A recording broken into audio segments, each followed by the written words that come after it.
Islamabad IMF executive board जे इजलास जो schedule में नेट पाकिस्तान जो नालो भी शामिल कयो वियो आहे। पाकिस्तान $2 अरब जी फाइनेंसिंग गैप पूरो करण में कामयाब थी वियो। IMF जे एग्जीक्यूटिव बोर्ड इजलास जे शेड्यूल में पाकिस्तान जो नालो भी शामिल कयो वियो आहे ऐं IMF 25 सेप्टेम्बर ते पाकिस्तान लाइ $7 अरब जी नए कर्ज़ जो प्रोग्राम जी मंज़ूरी जो जाइज़ो वठंदो। पाकिस्तान $2 अरब जो फाइनेंसिंग गैप पूरो करण में कामयाब थी वियो आहे। कुछ ॾींहं अॻु IMF जे तर्जुमान ऐलान कयो हो त IMF जो एग्जीक्यूटिव बोर्ड 25 सेप्टेम्बर ते पाकिस्तान जो केस जाइज़ो वठंदो।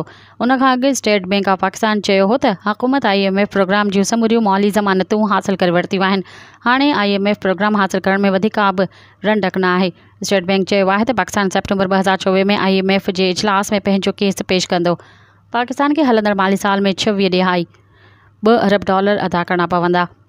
माली साल जी अदायगी में 16 ॾिहाई $3 अरब रोल ओवर थींदा। मज़ीद ख़बरनि ऐं तफ़सीलात लाइ विज़िट कयो असांजी वेबसाइट www.awamiNewsHD.com ऐं ॾिसंदा रहो अवामी न्यूज़ HD।